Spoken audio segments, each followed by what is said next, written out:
اے اللہ اسی کرم سے تیرے نبی کے پڑوس میں جنت الفردوس میں تو ہم سب کو جمع فرما دے۔ اے اللہ یہ مجمع آمین کہہ رہا ہے، کسی کے باپ کا انتقال ہو چکا ہے، کسی کے ماں کا انتقال ہو چکا ہے، کسی کی ماں اور باپ دونوں کا انتقال ہو چکا ہے، وہ قبروں میں انتظار میں ہیں کہ کوئی ہمارے لیے بھی دعا کرتا ہے کہ نہیں کرتا۔ اے اللہ ہمارے ماں باپ کی مغفرت فرما، ہمارے ماں باپ کی مغفرت فرما، ہمارے ماں باپ کی مغفرت فرما، ان کی ہڈی ہڈی کو جنت نصیب فرما، ان کی قبر کو روشن فرما۔ اے اللہ جو ماں باپ زندہ ہیں ان کے قدر کرنے کی توفیق عطا فرما۔ اے اللہ ہمیں مانگنا نہیں آتا مگر تجھے دینا آتا ہے، اپنے کرم سے ہماری جھولیوں کو ہدایت سے بھر دے۔ اے اللہ مرنے سے پہلے سچے پکے توبہ کی توفیق عطا فرما۔ ایک دن آئے گا ہم بھی دنیا سے رخصت ہو جائیں گے، آج دوسروں کی موت کی خبریں ہمارے کانوں تک پہنچتی ہیں، ایک دن ہماری موت کی خبر دوسروں کے کانوں تک پہنچے گی۔ کوئی ہمارے لیے پانی گرم کر رہا ہوگا، کوئی نہلا رہا ہوگا، کوئی کفن تیار کر رہا ہوگا، کوئی مشک اور عنبر لگا رہا ہوگا، کچھ لوگوں کے کندھوں پر سوار کیا جائے گا۔ یہ سفر ہوائی جہاز کا نہیں ہوگا، ریل کا اور کار کا نہیں ہوگا۔ محبت کے دعویٰ کرنے والے کچھ مٹھیاں مٹیاں ہدیے میں پیش کریں گے، ایک جملہ کہہ کر واپس لوٹیں گے، قبر تک آپ کا اکرام کر لیا، قبر تک آپ کا ساتھ دے دیا۔ اے اللہ اس وقت میں تو ہمارا بن جا اور ہماری بہترین مدد فرما۔ کہنے والے ایک جملہ کہیں گے، قبر تک آپ کا ساتھ دے دیا، آگے آپ کے اعمال جانے، آگے آپ کے اعمال جانے۔ اے اللہ اچھا عمل لے کر تجھ تک پہنچنے کی تو ہمیں توفیق عطا فرما۔ اے اللہ انسانوں میں سے جو بیمار ہوں ان کو شفا عطا فرما، جناتوں میں سے جو بیمار ہوں ان کو شفا عطا فرما، جانوروں میں سے جو بیمار ہوں تو ان کو بھی شفا عطا فرما، وہ بھی تیری مخلوق ہے۔ تیرے نبی نے کہا ہے ساری مخلوق اللہ کا کنبہ ہے، اے اللہ تیرے کنبے میں جو بیمار ہو ان کو شفا دے دے، جس کی جو ضرورت ہو اس کی ضرورت کا تو غیب سے تکفل فرما۔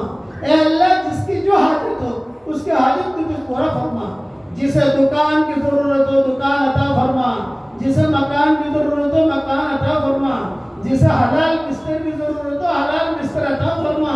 اے اللہ ان کے دلوں میں مائیں بہنیں بیٹیاں بہویں جمع ہوئی ہیں، ان کے دلوں کے اندر جو جائز مرادیں ہوں یا ہمارے بھائیوں کے دلوں میں جو جائز مرادیں ہوں یا میری اس دعا پر دنیا بھر میں جہاں کہیں آمین کہی جائے ان کے دلوں میں جو جائز مرادیں ہوں عافیت کے ساتھ ان سب کی جائز مرادوں کو پوری فرما کر اس میں خیر کی شکلیں اور صورتیں پیدا فرما۔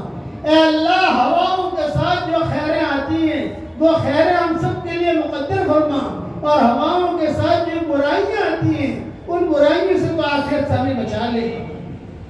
اے اللہ اس امت کے لیے ہر پل نئی خوشبوئیں مقدر فرما، اس امت کے لیے ہر پل نئی خوشبوئیں مقدر فرما، اس امت کے لیے ہر پل نئی برکتیں مقدر فرما، اس امت کے لیے ہر پل نئی رحمتیں مقدر فرما، اس امت کے لیے ہر پل نئی سعادتیں مقدر فرما، اس امت کے لیے ہر پل نیا تقوی مقدر فرما۔ اے اللہ ہمیں تقوی کا لباس پہنا دے، ہمیں صحت کا لباس پہنا دے، ہمارے دل کی محرابوں میں تیری معرفت کا نور کوٹ کوٹ کے بھر دے، ہماری آنکھوں میں تیری محبت کا سرما لگا دے، ہماری آنکھوں میں تیری محبت کا سرما لگا دے۔ دعوت کے کام کی حفاظت فرما، کام کرنے والوں کی حفاظت فرما، کام کرنے والیوں کی حفاظت فرما، دینی مدارس کی حفاظت فرما، دینی ٹھیوں کی حفاظت فرما، دینی مکاتب کی حفاظت فرما، ہم سب کے قیامت تک کے آنے والی نسلوں کو تو قبول فرما دے۔ اے اللہ ہم سب کے قیامت تک کے آنے والی نسلوں کو تو قبول فرما دے۔ اے اللہ اورنگزیب رحمۃ اللہ علیہ کی قبر کو تو نور سے منور فرما، آمین، ان کے درجات کو بلند فرما، آمین، ان کے شیخ کے قبر کو بھی تو نور سے منور فرما۔ آمین۔ اے اللہ ہمارے ماں باپ کی مغفرت فرما، ہمارے والد صاحب کی قبر کو تو نور سے منور فرما، ہمارے اکابرین کی قبروں کو نور سے منور فرما۔ اے اللہ جو مانگا وہ عطا فرما، مانگنے سے رہ گیا وہ عطا فرما، اور ہمارے سفر کو تو بے انتہا قبول فرما، اور میری تشکیل پر جو 313 سورہ اخلاص اور استغفار اور درود شریف پڑھے اس کی ساری دعاؤں کو قبول فرما۔